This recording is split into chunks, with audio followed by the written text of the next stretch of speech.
Bukulah sebuah kitab bertajuk Sifat Salat Nabi yang tulis Syekh Albani ke bahasa Indonesia. Ya. Yang saya baca karangan Syekh Muhammad Nasiruddin Al-Albani.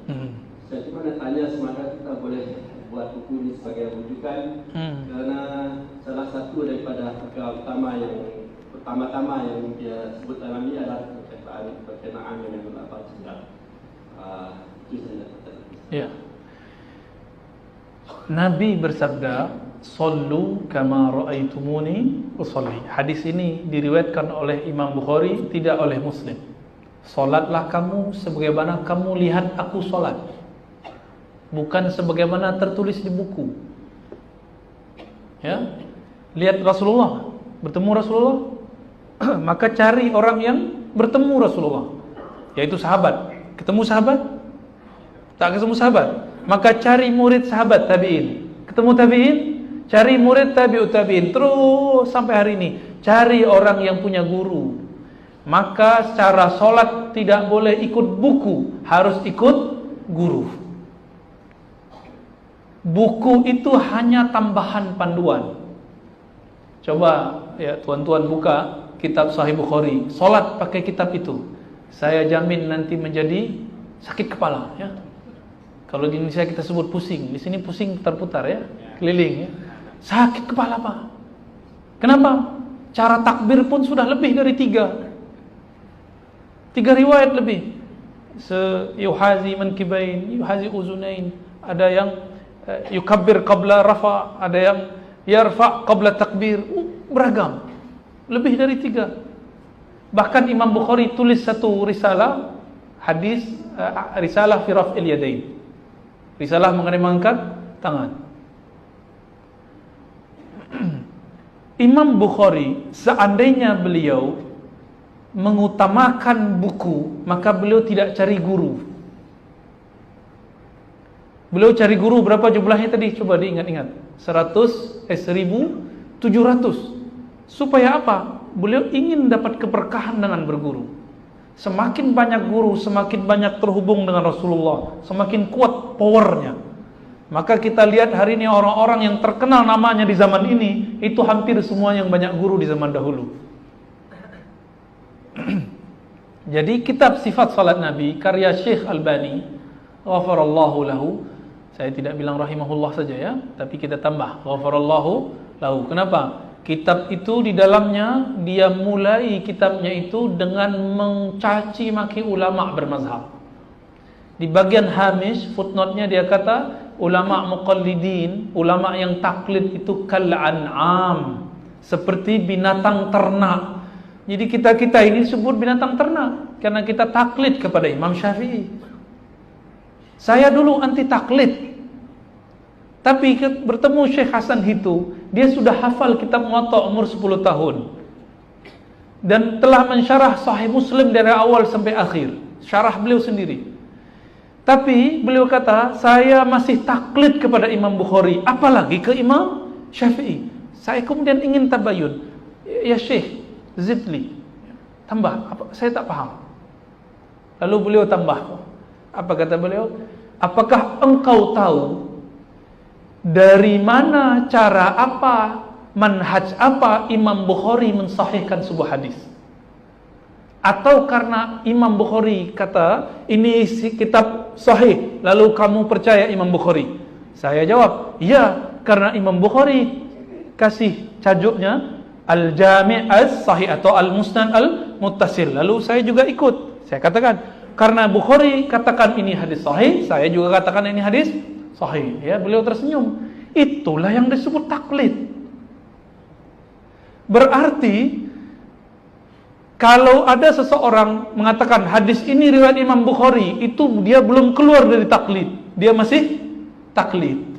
Taklid kepada Imam Bukhari. Kapan kita keluar dari taklid?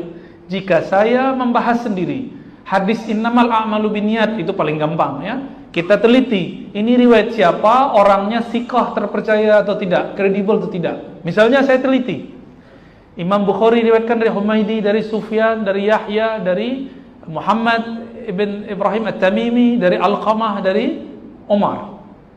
Lalu saya cari semua tarikh wafatnya, tarikh maulidnya. Bertemu, lalu kita cek orang ini thiqah atau tidak thiqah, kuat atau tidak kuat. Jika terbukti semua, maka saya menjadi muttabi', tidak menjadi taklid. Oleh karena itu, di Sahih Bukhari, saya belum menjadi muttabi' kecuali hanya beberapa puluh hadis. Selebihnya saya taklid kepada Imam Bukhari. Jika saya udah ngaji 15 tahun hadis masih taklid Sahih Bukhari, apa kata orang yang baru belajar Sahih Bukhari 3 tahun lalu? Ya? Kita banyak hafal Sahih Bukhari, bahkan kita hafal sanadnya kepada Imam Bukhari. Tapi sampai hari ini saya tidak memandang diri saya imam mujtahid. Jadi setelah bertemu Syekh Hasan itu, saya tobat dari mengatakan saya anti taklid. Syekh Albani mengatakan taklid itu seperti binatang ternak. Kenapa? Binatang ternak seperti kerbau, sapi, itu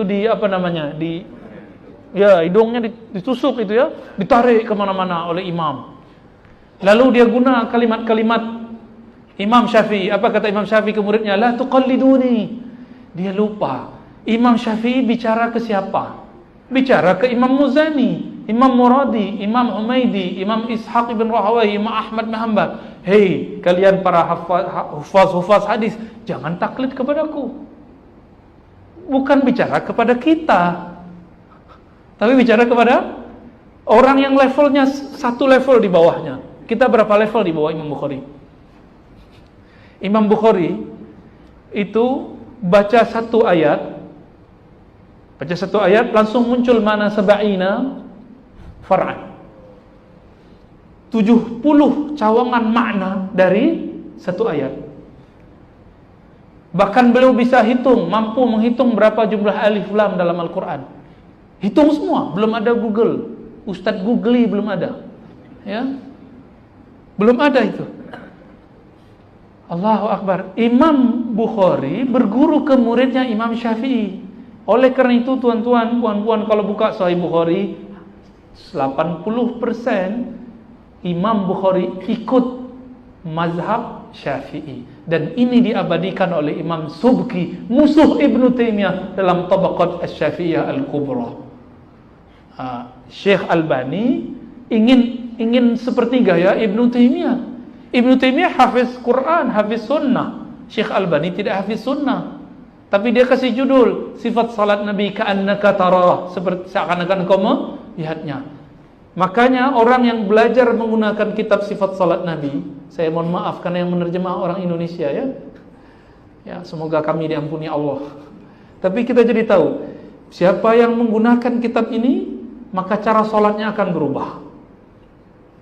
Cara salatnya tidak seperti Nabi lagi. Kenapa? Ikut buku. Sahabat Nabi Malik bin Huwairis ya, beliau untuk belajar sifat salat Nabi, beliau menjadi murid Nabi isyrina yauman, 20 hari. 10 hari pertama belajar fisiknya Nabi, cara Nabi angkat tangan, maka hadisnya Ibn Huwairis ini terkenal. 10 hari berikut belajar qalbunya Nabi. Apa rasa kita angkat tangan? Apa zauq ketika kita ruku? Apa rahasia baca surah Al-Fatihah? Kenapa makmum juga harus baca Fatihah? Tapi sekarang di sifat salat Nabi itu dibid'ahkan. Ya kan? Apa kata mereka? Tidak boleh baca Al-Fatihah di belakang imam. Kenapa? Wa idza quri'al Qur'an fastami'u lahu. Ayatnya benar, pemahaman Anda tidak benar. Jika dibacakan Quran maka dengarkan. Betul, itu di luar salat. Kenapa? Katanya ikut Bukhari. Coba buka Sahih Bukhari ya, kitab salat, bab tentang salat. Apa kata Imam Bukhari? Diriwayatkan dari Abu Hurairah. Apa riwayatnya? La salata liman lam yaqra bi Fatihatil kitab. Tidak sah salat orang yang tidak baca Fatihatul kitab jika sendiri. Maka makna kedua jika berjamaah tidak sempurna. Dijelaskan oleh Imam Syafi'i dalam Al-Um. Tidak sempurna artinya orang kalau tidak baca di belakang imam Al-Fatihah tidak terjadi munajat dialog. Karena setiap kali ayat itu dibaca Alhamdulillahirabbil alamin, Allah menjawab. Majjadani abdi wa hamidani, terus jawab sampai akhir. Orang yang tidak baca ini nggak ada koneksi. Karena kita tidak bisa mewakilkan munajat kepada imam. Semua hamba harus bermunajat kepada Rabbnya. Itu jawaban Imam Syafi'i dalam kitab Al-Um. Jauh-jauh hari. Maka Imam Bukhari nukil hadis itu. Ketika ada sahabat-sahabat Nabi membaca surah ayat Al-Quran di belakang imam, Nabi kemudian selesai, selepas salam Nabi tanya, siapa yang baca Quran di belakangku? Lalu mereka jawab, saya wahai Rasulullah. Rasulullah kemudian kasih had, jangan baca la yaqra ahadukum, jangan kamu baca min warai, dari belakangku, illa bi fatihatil kitab, kecuali dengan surah Al-Fatihah. Tapi pertanyaannya, kalau kita ikut Sahih Bukhari, kapan kita nak baca? Sebelum imam? Saat imam baca? Atau sebelum imam? Ini yang disebut fikih. Hanya fikih mazhab yang faham itu.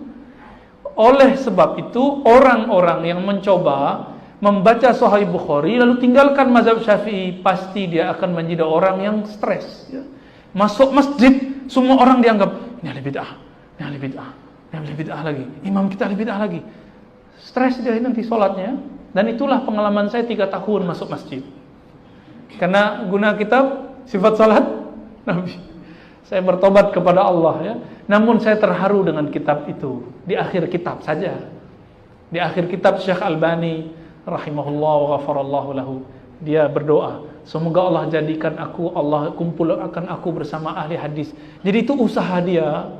Cuma sayangnya dia berusaha tapi cara usahanya tidak baik. Ya. Dia mau menegakkan benang yang sudah basah. Dia salah-salahkan yang lain, dia tegakkan benangnya tapi sudah basah. Maka Syekh Albani pun ditentang ayahnya, Syekh Nuh Al-Hanafi. Namanya Syekh Nuh Al-Hanafi, salah satu mufti ya, di Albania sebelum pindah ke Suriah.